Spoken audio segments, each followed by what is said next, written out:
TVK சார்பில் எந்தெந்த தலைவர்கள் எந்தெந்த தொகுதியில் போட்டியிடப் போகிறார்கள், அவர்களின் வெற்றி வாய்ப்பு எவ்வளவு என்பதை பற்றி இந்த வீடியோவில் விளக்கமாக பார்ப்போம். முதலில் ஆதவ் அர்ஜுன் முதலில் கள்ளக்குறிச்சி குறித்து யோசித்தாக தகவல் தெரிய வந்தது.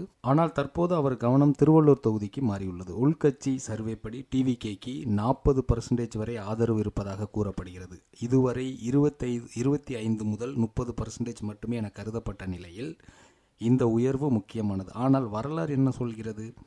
திருவள்ளூரில் டிஎம்கே ஏடிஎம்கே தலா 5 முறை வெற்றி பெற்றுள்ளது. பிஎம்கே விசிகே போன்ற கட்சிகளுக்கும் சிறிய வாக்கு பங்கு உள்ளது. ஆனால் இங்கு ஒரு கடுமையான முக்கோண போட்டி இருக்கலாம் என்று எதிர்பார்க்கப்படுகிறது. அடுத்ததாக சிடிஆர் நிர்மல்குமார் முதலில் மதுரை உசிலம்பட்டி குறித்து யோசித்தார். ஆனால் தற்போது பெரம்பூர் தொகுதி மீது கவனம் திரும்பியுள்ளது. பெரம்பூர் டிஎம்கேயின் பலமான கோட்டை.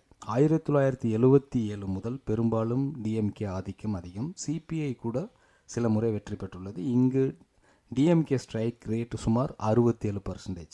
அதனால் இது ஒரு மிகப்பெரிய சவால். வில்லிவாக்கத்தில் ஜெயஸ்ரீ பிரபாகர் வில்லிவாக்கம் தொகுதியில் போட்டியிட வாய்ப்பு உள்ளது. டிஎம்கே இங்கு 5 முறை வெற்றி பெற்றுள்ளது. ஏடிஎம்கே 2 முறை வெற்றி பெற்றுள்ளது. வோட் டிஃபரன்ஸ் பல முறை 10,000 முதல் 30,000 வரை இருந்துள்ளது. அதாவது டிஎம்கே ஸ்லைட் அட்வான்டேஜ். அடுத்ததாக சிவகங்கை தொகுதியில் டிவிகே பிரபு சிவகங்கை மற்றும் காரைக்குடி தொகுதியில் பலமான ஒரு சக்தியாக இருப்பார். இங்கு காங்கிரஸ் மற்றும் ஏடிஎம்கே பலம் அதிகம். 2021 காங்கிரஸ் முன்னிலை, ஏடிஎம்கே 2011 வெற்றி. வோட் டிஃபரன்ஸ் 18,000 முதல் 21,000 ரேஞ்ச் வரை இருந்துள்ளது. இதனால் அங்கு கடுமையான போட்டி இருக்கிறதுக்கு அதிக வாய்ப்புகள் உள்ளது.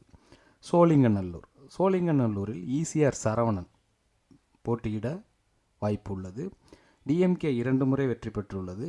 ஏடிஎம்கே 2011 மட்டும் வெற்றி பெற்றுள்ளது. 2016 14,913 வாக்கு வித்தியாசத்தில் வெற்றி தோல்வி நிர்ணயிக்கப்பட்டது.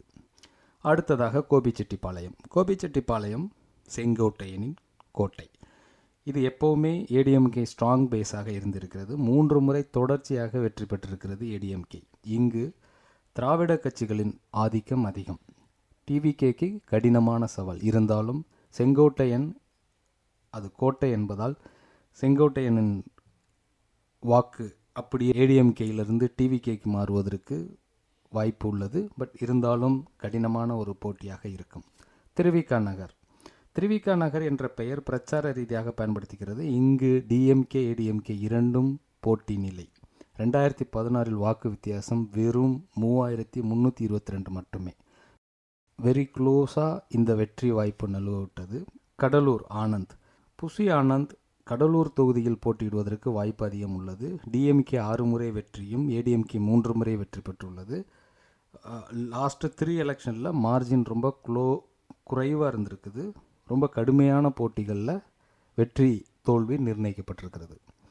ஸோ 2026 டிவிகே தலைவர்கள் டிஎம்கே மற்றும் ஏடிஎம்கே ஸ்ட்ராங் ஹோல்டரை நேரடியாக சவால் செய்கிறார்கள். அதனால் வரலாறு திராவிட கட்சிகளுக்கே சாதகமாக இருக்கிறது என்றாலும் டிவிகே இத்ரோ செய்யுமா அல்லது பழைய அரசியல் சமன்பாடு தொடருமா? உங்கள் கருத்து என்ன? கமெண்ட் செய்து சொல்லுங்கள். நன்றி.